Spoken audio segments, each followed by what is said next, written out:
someone deeply involved wanted to disclose the conspiracy committed by the United States Department of Defense. Here we see the front cover of the Brookings Report. The Brookings Institution wrote this in 1964. NASA. The report examines the potential implications for the discovery of extraterrestrial life. NASA knew that probably one day satellites, or manned missions, would find alien artifacts, alien technology or alien life. The report also includes a study, how governments should handle information, and it mentions the possibility that under particular circumstances, a government might, or might not find it advisable, to withhold the discovery of extraterrestrial life, from the public. Project Golden Dragon provides indications, which suggests that the United States government made a discovery on the Moon, and found it advisable to withhold this discovery from the public.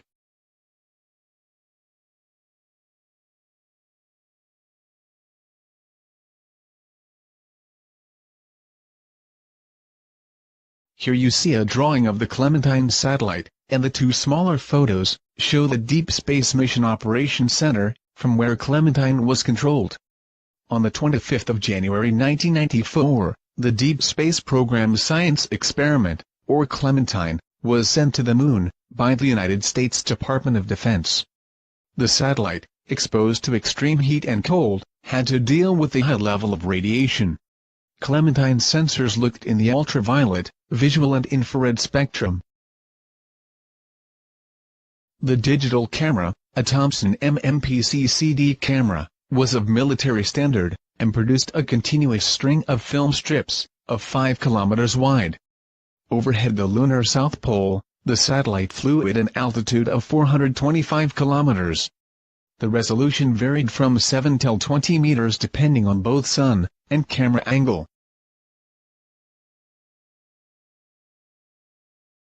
In November 1991, the Naval Research Laboratory was briefed by the Ballistic Missile Defense Organization on the Clementine concept. Government agencies only act when they receive proper fundings, and the Naval Research Laboratory received fundings in March 1992, so in a normal situation, this would mean that the Naval Research Laboratory started with the DSPSE project in March 1992, but is that true? I found this resume of someone who worked for the NRL, and who was involved in the DSPSE program, till May 1991. Did the Clementine program start before November 1991? The original and untouched resume is on file. What about this mysterious case of a sudden computer malfunction, which caused the depletion of all fuel Clementine needed for course corrections, so it was unable to perform the second phase of the mission? Flying to asteroid Geographos, and taking images for scientific purposes? Was there really a malfunction, and did Clementine lose her fuel and electrical power? We are being told the same story over and over again, and from various sources. Unfortunately, we cannot check the story of the fuel depletion ourselves, but is the satellite really as dead as the military claims? 9 months after the satellite had been declared dead by both the military and NASA, this message had been left by Stephen Collins, who is a former Mars Observer Flight Team member, and who works for JPL, NASA. He congratulates a mysterious group, nicknamed the Batcave Bunch, on their recent contact with Clementine, and he specifically mentions the people that built the battery. In other words, Clementine never was completely dead, as the Batcave Bunch would not have been able to connect to Clementine's onboard computer. Clementine is still in space, certainly not lost and gone forever, but real-time tracking is difficult. Of all online satellite trackers, there is only one that actually tracks this satellite. Clementine 1 uses NORAD identification 22973 and COSPAR identification 1994-004A. As we can see, the satellite is about 350,000 kilometers from Earth, on March 8. On March 27, the satellite is very near Earth, and as we can see on the next image, the satellite is just about to make the swing around Earth.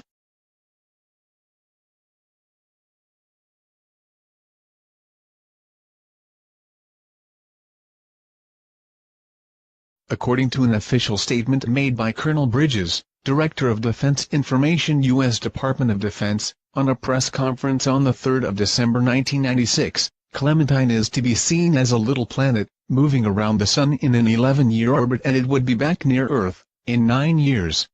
However, his information does not match today's orbital data, as we clearly see that Clementine is not in an 11-year orbit around the Sun, but in high eccentric orbit with Earth, and based on revolutions per day, she is near Earth 32 times each year, with a closest approach of 801 kilometers. Either the military is not properly informed, the statement false, the transcript not correct, or someone is not telling the truth. This is hypothetical, but should Clementine be operational, then the satellite is Earth's most forward early warning system for any approaching known or unknown objects. With cameras capable of looking in multiple wavelengths, Clementine might be able to detect potential threats from outer space. The old Clementine Internet Browser version 1.5 no longer allows the download of files. When we communicate with the server, we see its unique name, Galileo.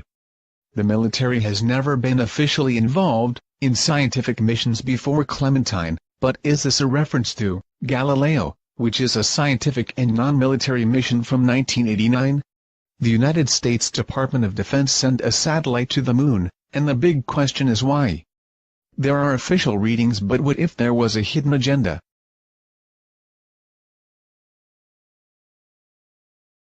The Galileo spacecraft was launched on October 18, 1989, and performed 2 moon flybys. The first one on December 8, 1990, and the second on December 8, 1992. Galileo provided clearer views of the lunar dark side, and the polar regions of the Moon, than all Lunar Orbiter and all Apollo missions. Of all high-resolution images that Galileo took, these photos are the only images available. Is there something on the Moon that we are not supposed to see? Perhaps an activity that produces colorful lights, lightning and temporary coloring of the Moon's surface? This is the front cover of an official NASA report. This report from July 1968 contains hundreds of sightings of transient lunar phenomena. These sudden and short colorings of the Moon's surface have been observed for at least 1,000 years, and often by multiple witnesses. Although scientists claim we see outgassing, or the impact of asteroids on the Moon's surface, there is no real evidence that builds these theories, so it is still a mystery.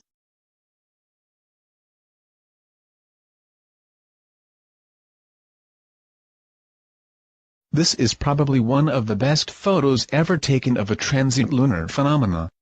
Made by Leon Stewart from Tulsa, Oklahoma, USA, on the 15th of November 1953. Look at the bright spot located between Pallas and Schroeder. Crater Alphonsus is known for reports of glowing reddish clouds. October 26, 1956, Diensmore Alter took photos of the crater in ultraviolet, and he saw blurred rills on the floor. The blur was not visible on the infrared photos, and professional astronomers did not accept his explanation of possible volcanic activity.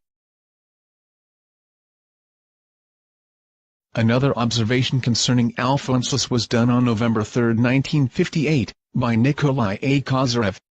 While looking through the eyepiece of a 50-inch reflector, he observed that the central peak of the crater had an unusual reddish color, and looked blurred.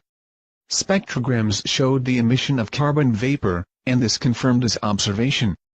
Nikolai believed to have seen possible volcanic activity, but his emission results were never officially confirmed. Almost 1 year later, on the 23rd of October 1959, Nikolai Kozyrev reported another sighting of a reddish TLP in Alphonsus, and again the spectrogram showed unusual features. There is great variety in the descriptions of transient lunar phenomena, as they can be star-like, bright and sparkling spots in various colors, red spots, bright clouds, hazy, nebulous or luminous, red or yellow beams of light, and in some cases there are very clear descriptions of lightning on the Moon, many in combination with weird moving shadows and glows, vapors, smoky, dark and gray mist, and also reports have been made of volcanoes, visible during a long period of 15 till 30 minutes. Ever since this photo was made available, people thought it was photographed in space. The shape is weird, and indeed it looks like an object flying overhead the moon. It is not.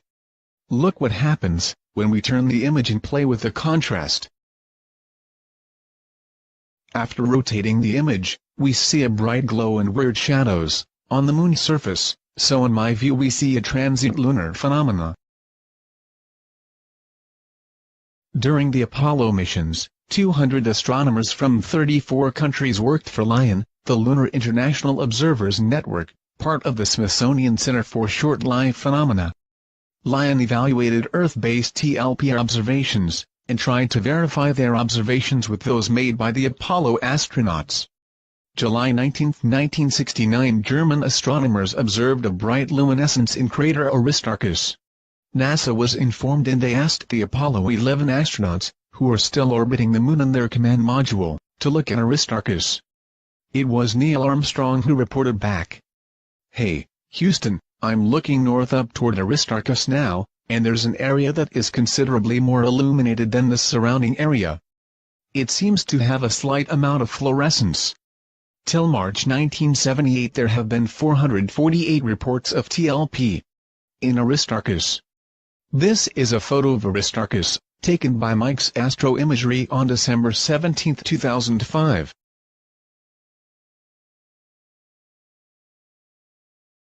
Was LION part of the Apollo program, and had they been waiting for something to happen? Why would I bring up transient lunar phenomenon in this presentation? With bare eyes it is hardly visible, but this reddish spot on a color photo of the moon, taken by Galileo, deserves a closer look. I rotated the image and selectively removed colors. The final result is a photo in grayscale with one red-colored area, located between the Shiner crater and the Blancanus crater. The red area and the moon surface are extremely blurred, but thanks to forensic image software we can deblur and refocus the image to an extent that we can see the smaller craters next to Shiner and Blancanus, and recognize the contours of the moon's surface.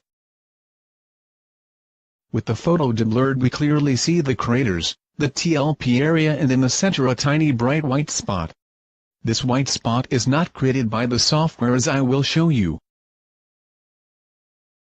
The Shiner and Blancanus crater are located on the lunar south pole, but can be seen by telescope, as the photo on the right taken by a telescope from Earth shows. Is this bright white spot also visible in other photos taken of the moon? As a matter of fact it is. Here are two samples.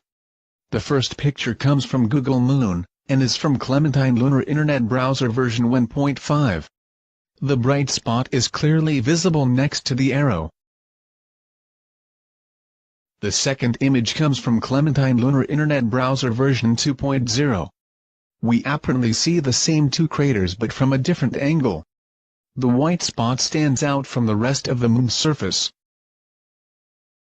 On the 23rd of April 1994, a transient lunar phenomenon occurred in crater Aristarchus while Clementine was orbiting the moon. Clementine took pictures of the crater, and provided conclusive evidence that the crater walls had turned redder after the transient lunar phenomena.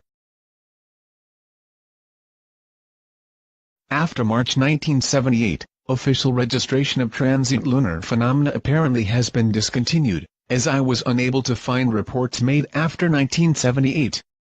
This is weird, as a task force of 200 astronomers had been formed during the Apollo program to investigate the phenomena, and NASA nor any other space agency shows any interest.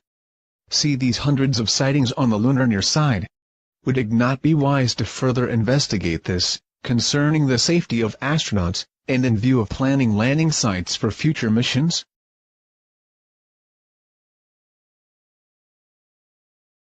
Other investigators also try to unravel the mystery of the hidden object. Here is a short overview of the achievements of two, for me, very important researchers. Mr. Joseph P. Skipper and Mr. Jose Escamilla.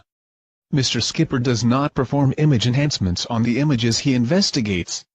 His tools are his eyes, and he tells his visitors on www.marsanomalyresearch.com what he sees in the photos. This famous picture with the Zeeman anomaly was uploaded on May 28, 2004. We see a smudged or obfuscated object without details. Years later, another pioneer also made an attempt. Mr. Escamilla, hired for his movie, Moon Rising, a forensic analyst. Conclusion of this forensic analysis, of which I have a copy, reads as follows: it is impossible to determine if the smudging was a deliberate act of differencing or defacing of the image, or was caused by some error in transmission, or lies within the MRSID codec. The expert also claims that no repeatable process is available to discern what was present before the smudging took place. Project Golden Dragon delivers proof of a deliberate act of differencing and defacing of this image. This image shows the enhancement made by Mr. Escamilla, who believed to see the contours of a humanoid standing next to a spaceship or machine. This would mean that the object would be 2 times the size of New York, and although this may seem impossible, I ask you not to judge too quick, as in this presentation, I will show you things you never believed to be possible. It is tradition that a logo is created for every mission. The Clementine logo is one big mystery. I found several versions of the mission logo. Some are heavily compressed, but there is one thing they all have in common. Look at the very tiny sketch in the yellow and red circle.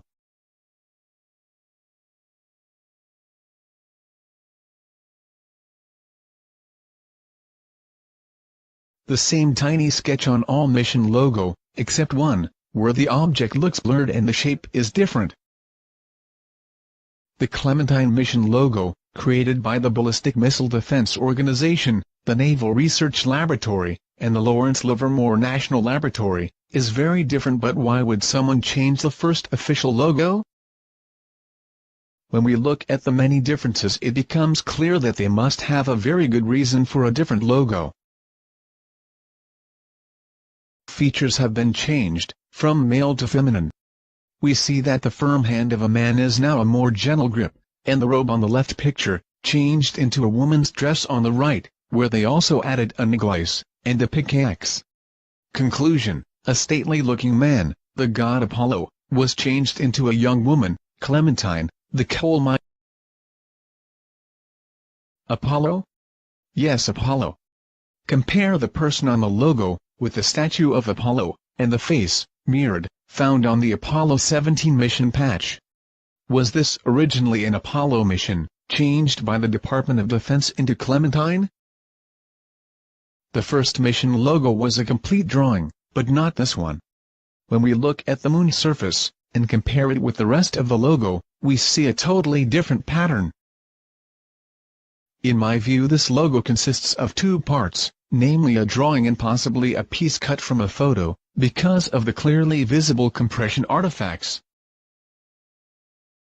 The shield held by Clementine shows 3 4-sided diamonds, but we neither find the shape in the logo of the BMDO, nor in the logo of the Strategic Defense Initiative Organization. What does that mean? Is this another cryptographic message? In modal logic, these diamonds express that there is possibility, and in military terms the diamonds stand for camouflage.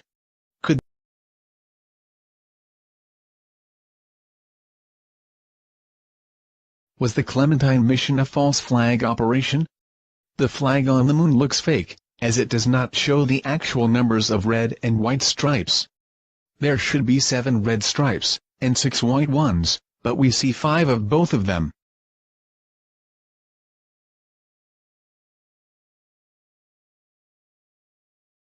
On this logo.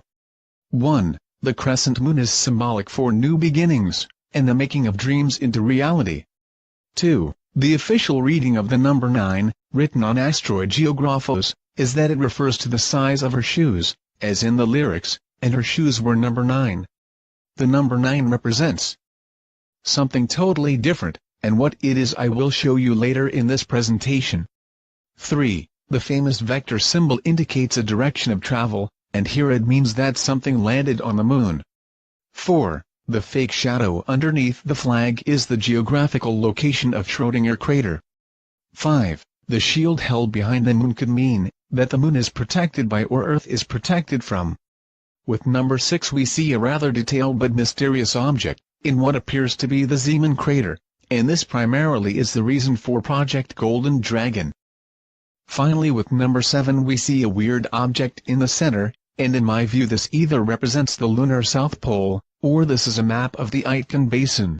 The sketches drawn onto the moon's surface can be made better visible when we increase contrast and reduce gamma levels. Once we have colored in borders, we see 3 very distinct shapes, and these are unlike craters and lunar seas, which are shown as dots and stripes. I have showed you a logo drawn prior launch of the Clementine, and this logo shows lots of weird symbolism. Is someone, cryptographically, telling us that there is something on the dark side of the moon? Why else would anyone draw this? Was it because they had seen an object like this in the Zeeman crater long before the Clementine mission begun?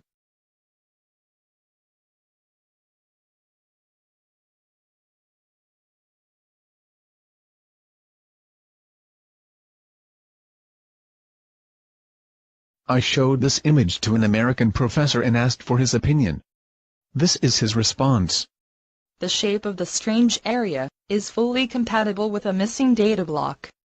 To me, having worked with similar data, it looks like they ran a fairly advanced algorithm to interpolate the missing data block, but these advanced algorithms can sometimes introduce artifacts that look like artificial structures.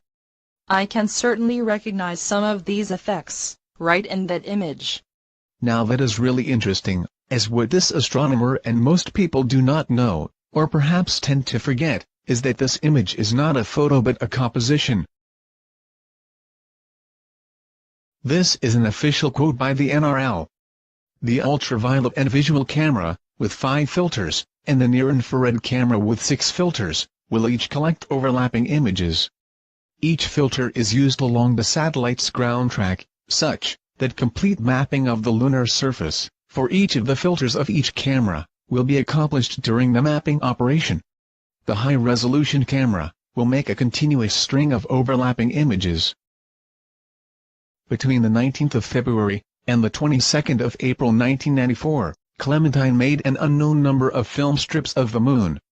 Every 5 hours, 1 revolution around the moon, some 6,000 images were received at the DSPSC Mission Operations Center, which was operated by the NRL. Imagery experts had only 15 minutes to both examine and censor images before they made them accessible to scientists. There was no time for complicated obfuscations, so they used a basic technique which proved to be very successful. At the longitude and latitude of the Zeeman crater, a single scan by Clementine had a width of 5 kilometers and a height of 2 kilometers. This image is put together from 7,590 images, and the size of the object is approximately 98 images. We know that Clementine needed 5 hours for 1 revolution, and 1 revolution means 1 continuous film strip of 6,000 images. The Zeeman smudge is 1 data block of 12 film strips, and this means 12 times 5 hours equals 60 hours. So Clementine had data transmission problems during a period of 60 hours. At one specific location where 12 film strips showed 12 missing data blocks. Okay, it is not impossible, but I consider that highly unlikely. On the 13th of February 2010, the Clementine browser version 1.5 was replaced by version 2.0, and all previously reported lunar anomalies had been removed. The NRL claims that with version 2.0 the quality of the images dramatically improved. When we compare both versions, we indeed see a difference in quality, but that has nothing to do with the higher browser version. Look at the shadows in the crater, which are different, because other film strips were used. The Zeeman anomaly did not disappear because of a better algorithm, but because they replaced images.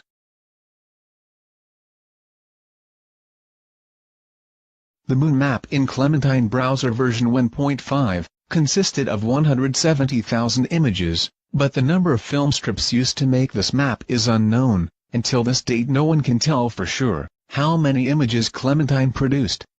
I have found 5 websites with each their own official number of images. Let us take a closer look at these sites. The first one is the Naval Research Laboratory. On this website Clementine's captured 1.8 million images, but what do we see on SputusLunarResources.com? Now that is interesting. Where the NRL mentions 1.8 million images, the Civil website tells us that Clementine returned over 2.5 million images. That is a difference of 700,000 images. Did they make a mistake? Let us take a look at website number 3, named Applied Coherent Technologies, a civil company responsible for Clementine's moon mapping. The website of ACT also mentions a different figure, namely a data volume of 2 million images. Now we already have 3 websites which do not match, but it gets better. This is the website of the United States Department of Defense, and there we see a much lower figure. According to the United States military, Clementine recorded approximately 1.5 million images. Finally we pay a visit to the Missile Defense Agency, successor of the Strategic Defense Initiative Organization, who is the successor of the Ballistic Missile Defense Organization, who is the initiator of the Clementine mission. What figure do we see here? 1.5 million images. When we do a quick calculation, we see something interesting. There is a maximum deviation of 1 million images between non-military and military organizations. What was so important that a million or more images never have been made accessible to the general public?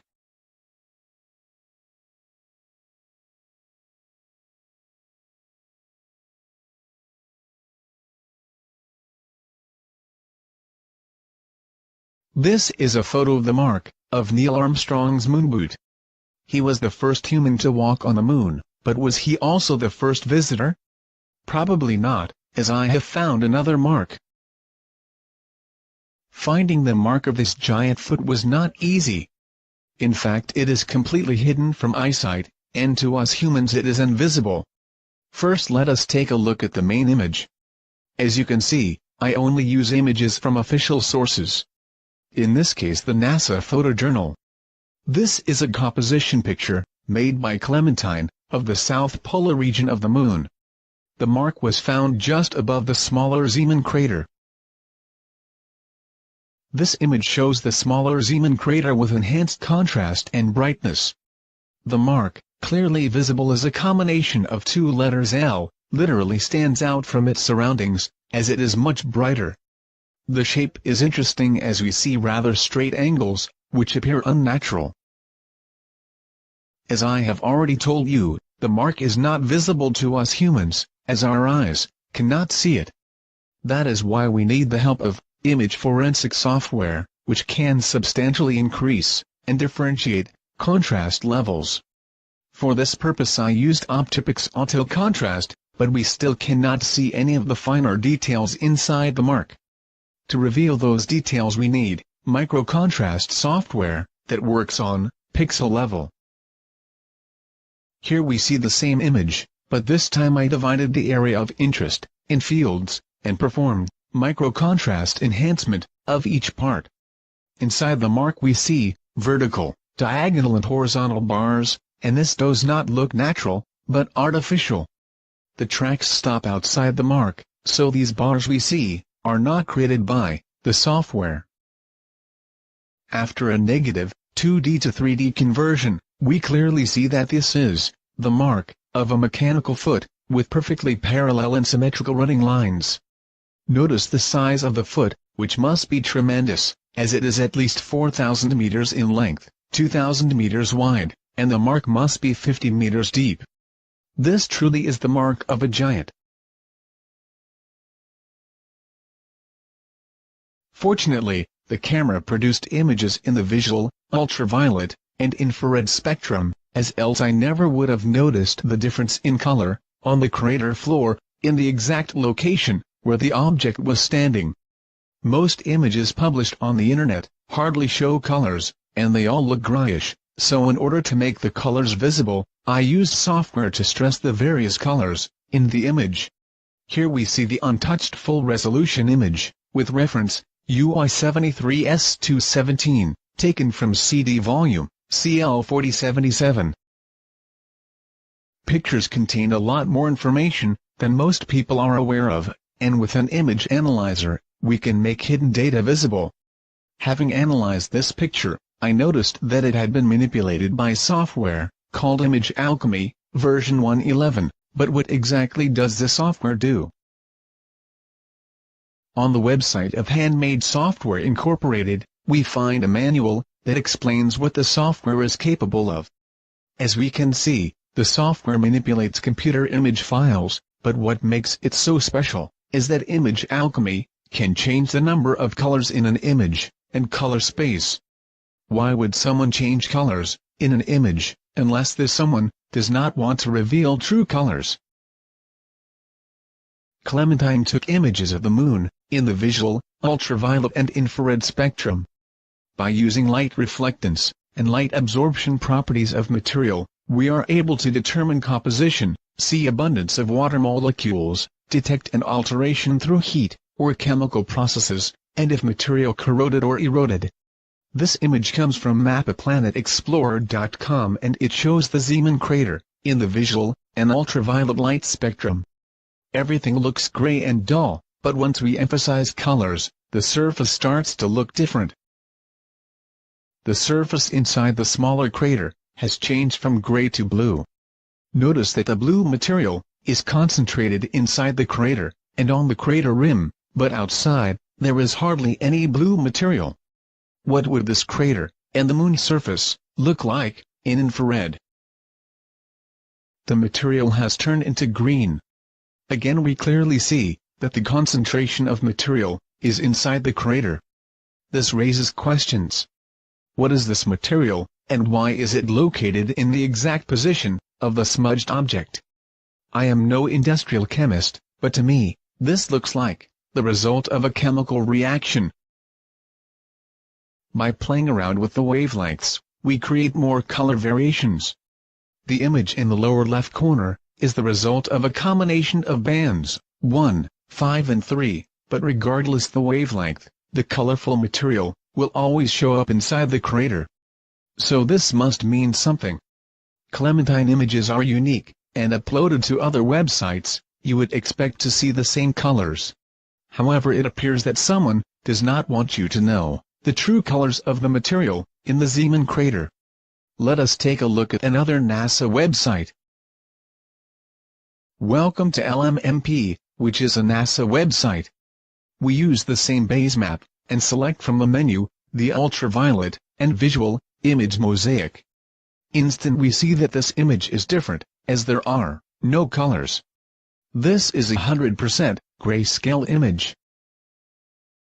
Comparing the two images, we see a difference. What is the reason for NASA to upload a grayscale image instead of the original color version, and what is this colorful material we are not allowed to see? Perhaps in other material, we can find the answer. There are indications that suggest that Clementine's images may have been manipulated. Is the Zeeman crater hiding something? With bare eyes, the surface appears normal. This changes when we bring out more detail by sharpening edges. On the bottom of the crater, we see weird-looking objects. Are these rocks? Well, if these are rocks, then they are massive. Several hundred meters long and hundreds of meters wide, as this small crater is 22 miles in diameter, and over 2,000 meters deep. Look at the center of the image. Do you see this small chain of objects? Is this really a natural rock formation? I deliberately did not filter any compression artifacts, so you can see that these objects are not created by the software during the process of image enhancement. In the previous chapter, I showed you that the smaller crater contains material of various colors. when we take the original Clementine color image, would we not see these strange objects? Here are two images. The one on top is the original image from Clementine, and the lower image is the color-emphasized version. The blue and green colors we saw must be the weird objects, because the lunar surface around the objects has a different color, namely a light orange tone. There are people who question this observation, and who claim that these green and blue spots are color artifacts created during the processing of the film strips. Interesting theory, but when we look at the latest color image, taken by the Lunar Reconnaissance Orbiter, we see that my theory is confirmed. There is blue and green colored material inside the small crater.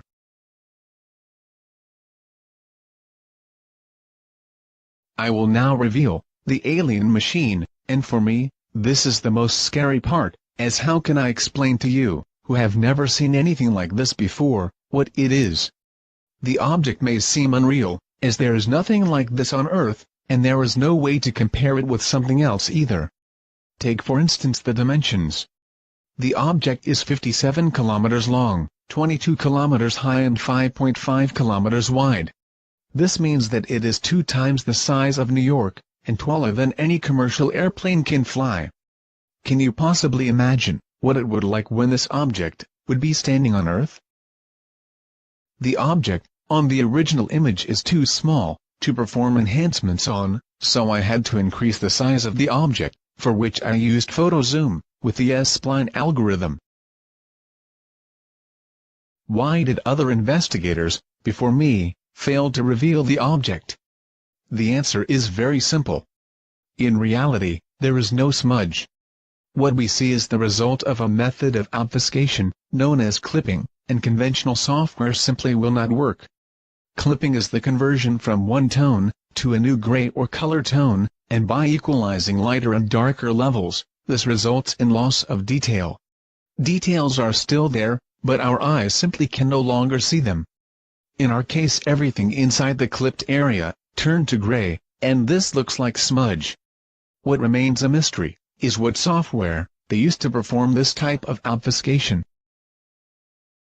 During the enhancement process, I noticed that the object was partially transparent and translucent, which made it more difficult to bring out details.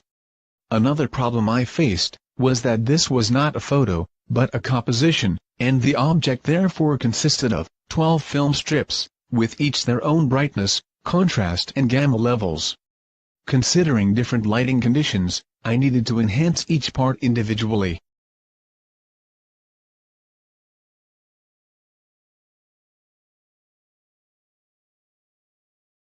Well, ladies and gentlemen, here it is. Look at the red lines, and follow the contours. This alien machine matches the shape of the drawing. The Department of Defense already knew prior launch of the Clementine what it would look like and where they would find it. Or do you believe that they could look into the future, and knew that at the Zeeman crater, there would be a series of 12 missing data blocks that matches the shape? I know that for most of you it will be difficult to see details, so I will try to explain what I and others see. The object is three-dimensional, and the skin or hull consists of many parts or scales with different colors. The scales are flexible and extendable, which could move in every direction, so my theory is that we are dealing with a shape-shifting machine. Perhaps one of biomechanical nature, and I would describe it as a gigantic caterpillar, with multiple legs that crawls or walks over the moon's surface. As we all know, digital artifacts do not create shadows of their own. More evidence that we are dealing with something real, and not a missing data block. What you see here is the back of the machine, with a close-up of the leg. The lower part of the machine is fully flexible, and this would allow it to cross all kinds of terrain, and it even could climb mountains. Here we are halfway the machine, where the long extendable neck starts. Next to the end of the large scales, near the yellow arrow, we see these small black lines, which in my view are shadows. There are brighter parts as well, which indicates that it might reflect sunlight, or emit light itself. The machine seems to have an upper body, made of flexible scales, and a lower body, constructed of flexible bundled cables or strings.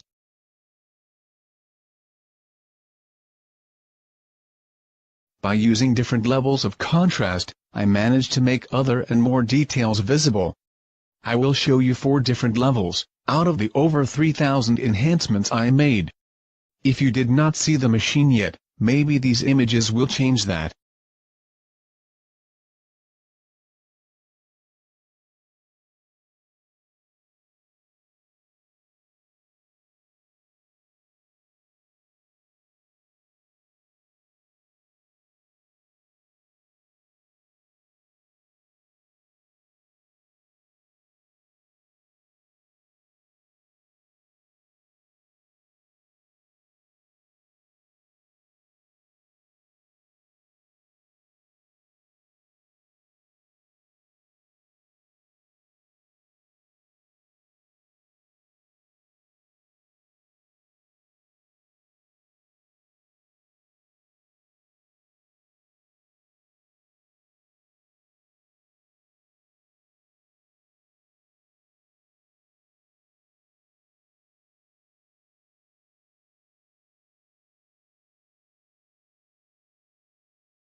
Have you ever wondered where these weird, horseshoe shadows came from?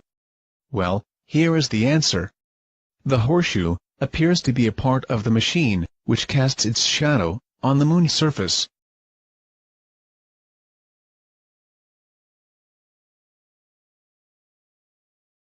Underneath the front of the machine, we see this odd-looking thing.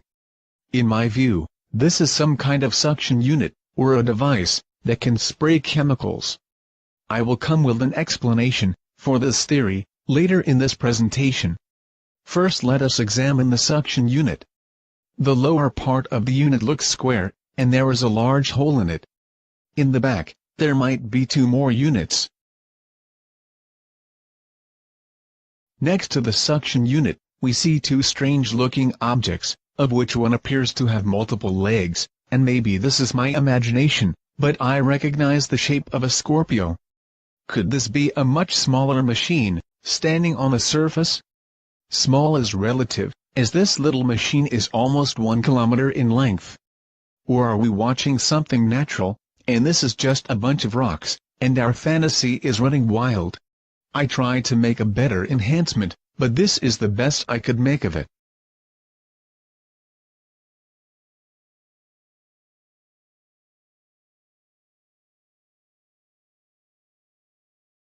The human eye is built to pick up light intensity and colors, but with the machine in grayscale, for some of you it may not yet be visible. A color image would be the best solution, but these images do not exist, or were never made accessible, so where do we get it? There is a way to create colors in a grayscale image, by using a free software called RGB lights. So, how does it work?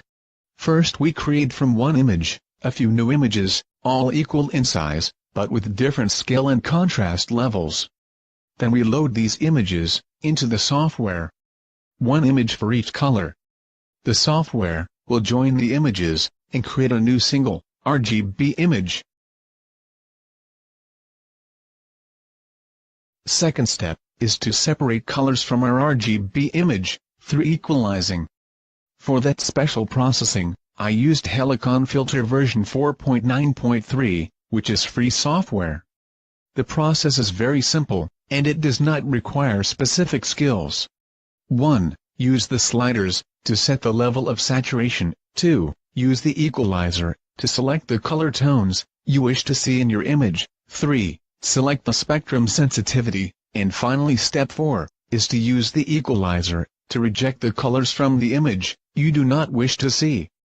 After the gray to color conversion, and the equalization process, we are left with an image with artificially created colors, and the result is unbelievable, as these samples show.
minerals, and ores, change color when they are exposed to chemicals. On Earth, we use a combination of acidic solutions and high electrical discharge to extract rare elements. Could this explain transient lunar phenomena, as descriptions mention lightning on the moon, vapors in all colors, smoky mist and moving glows? How else would a highly advanced extraterrestrial civilization excavate the moon? They cannot extract minerals and metals by beaming it from the rocks. They must have technical limitations as well, despite incredible size machines. The floor of the smaller crater shows many different colors, and perhaps we see the result of chemical processing. Colors of the moon's surface vary, and from Clementine we know that regolith, in and around the Zeeman crater, has a light orange tone.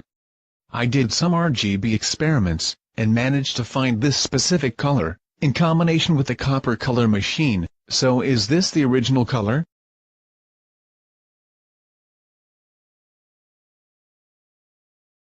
After the color conversion, we see right below the machine a few small light blue areas. Do these areas contain fluids? Are we witnessing the excavation of the moon? We know that during chemical extraction, materials change color, and gases are formed. Underneath the machine, the area looks foggy. Is that because of chemical vapor?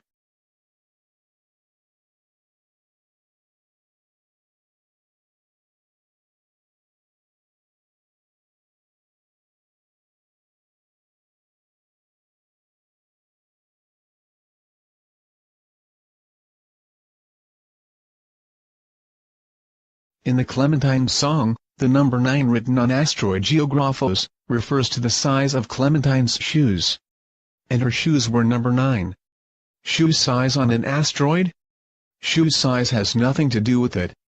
The pound or hash sign, usually attached to a keyword or phrase, identifies a message on a particular topic. In China, the number 9 is connected with Chinese dragons. Chinese dragons are described in terms of 9 attributes. Their skin is covered with 117 scales, 13 times 9, of which 81, 9 times 9, are yang, positive, and 36, 4 times 9, are yin, negative, or reversed. The number 9 is connected with Chinese dragons? That is interesting, but so is this. Look at the sketch that we found on the logo. Does that look familiar? No?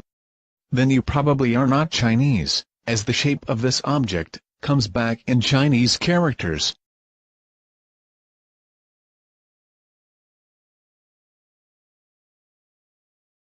After we rotated the image, we see that the Chinese characters pretty much look like the sketch. Especially the Chinese dragon seal, which even has the 2 holes in it.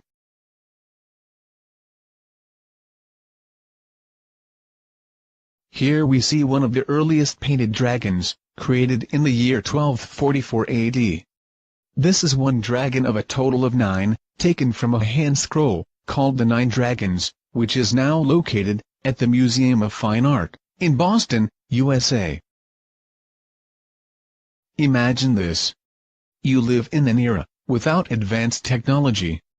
Suddenly you see something incredible, but you have never seen anything like this before, and do not know how to describe it. What do? You start looking around you for objects you know, and you use multiple objects in combination to make a thorough description. My theory is that the Chinese, and other nations as well, saw smaller types of these alien machines on Earth. They archive these events, describing them in stories, making sketches, paintings and even portray them on shields, banners and flags. Or does this sound strange? How would the ancient Chinese portray a dragon? My theory is that they used specific animal parts to describe it. A Chinese dragon has 9 anatomical features: the head of a camel or horse, the ears like a cow, the fiery eyes of a demon, the horns of a deer or stag, a long neck like a serpent, the scales of a carp, the belly of a frog, the paws of a tiger with 3 or 5 toes, the claws of an eagle with 3 or 5 nails. Also mentioned in ancient descriptions, the dragon has a long beard, spines on the back, a foot rule, which is a large device on the head, and stretched or folded wings. According to Chinese legends, the first dragon ever seen, appeared in the sky, around 4000 BC. So is the alien machine, a Chinese dragon, and does it have the same anatomical features?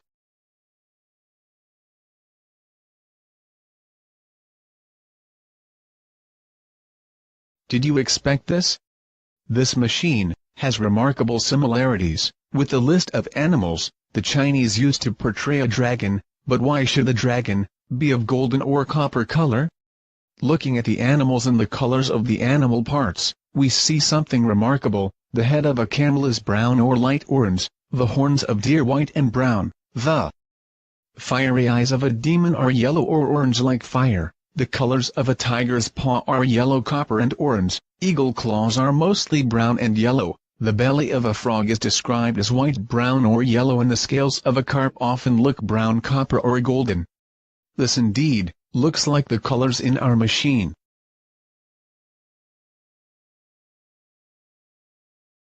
We now have seen that the alien machine has some of the anatomical features of a Chinese dragon, but is there more that substantiates my alien dragon theory?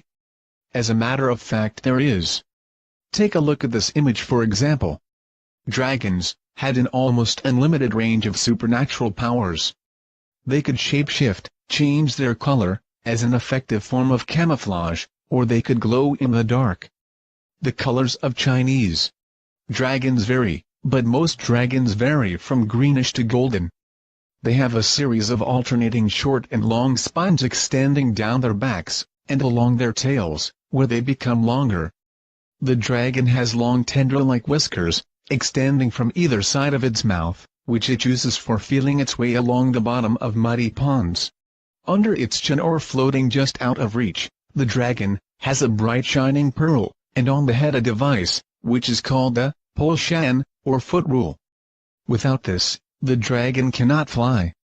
The scales of the dragon's throat are reversed, and when a dragon exhales, it produces clouds of fire or rain. The dragon's breath changes into clouds, comes out as fire or rain. Is fire to be interpreted as lightning, or in other words, an electrical discharge, and rain to be seen as the spraying of fluids? Here's another myth. Where dragon blood is spilt, and has been spilt in the distant past, no vegetation will grow. Could this be a reference to environmental pollution? That dragons used chemicals on soil and polluted the earth?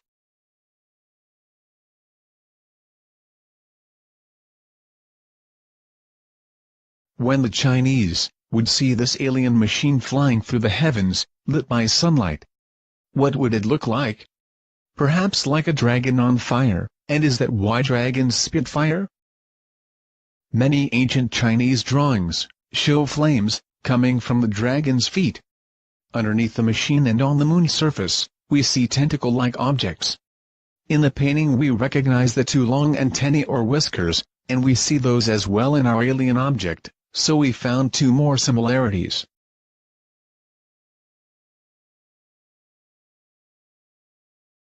I already showed you a strange print near the Zeeman crater. This looked like the print of a boot, or the foot of a machine. What I have not shown you is a further enhancement of this print. To reveal the footprint of the dragon, I used software called BAS Relief.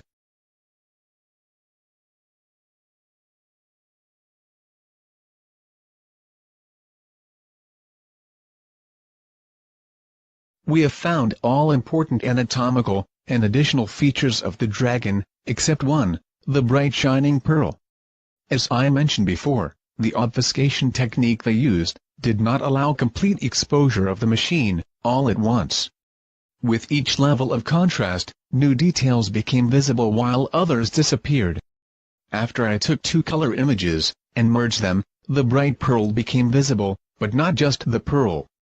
I admit that it does not 100% look like a pearl, but it is located exactly under the chin, as in the dragon description, and you can clearly see that it is much brighter than its surroundings, as it literally shines. Here is the process made visible. Two images merged together, with a software called to pick. This is the merged image. The pearl is shining very bright, and clearly visible underneath the dragon's head. Can you see it? Besides the pearl, something else, and also an interesting part of the machine, became visible. A second leg on the left side of the machine. One that is not standing on the moon's surface, but appears to be lifted. So was the dragon in motion while it was photographed by Clementine. This is what I consider as the back of the machine, and it looks like the leg, indeed does not touch the moon's surface. Two other very interesting parts of the dragon are the pole shan, or foot rule on top of the head, and the extendable neck, with the scales running in two directions.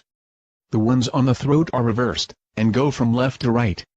I wish I could have revealed more, but the machine appears to be partially transparent, and translucent, and that makes it for me very difficult to bring out more details.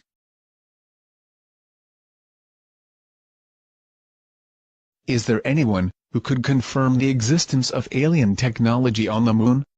Yes, people who have said to testify for the United States Congress, as part of the UFO Disclosure Project. Unfortunately, the Paradigm Research Group was not interested in my research, and did not care about my findings, so I hope that someone, one day, will come forward, and confirm the Clementine cover-up, and the existence of these alien dragons. Project Golden Dragon started back in 1998, and I had no idea of the incredible things I would discover. You have just seen a very small part of my research, and I hope that it has opened your eyes. We are not alone in the universe. Dragons visited us in the past, possibly looking for material to excavate. They left Earth, as perhaps they did not find what they were searching for, or the dragons did not want to further endanger life on this planet. Fact is that the presence of dragons was documented by the Chinese, and many other nations. To science, dragons never existed, as we never found bones or other pieces of evidence, and therefore we have never paid real attention to the possibility that dragons really exist.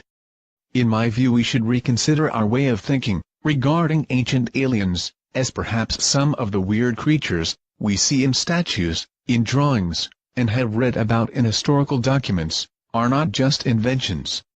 Earth is no longer of interest to dragons, as else we would have seen them walking around. They appear to be non-hostile, so have we made contact? Was contact denied? Have they warned us not to interfere with their activities on the moon? It is time that we get full disclosure from our government, as I do not believe that they are not aware of the presence of dragons in our solar system.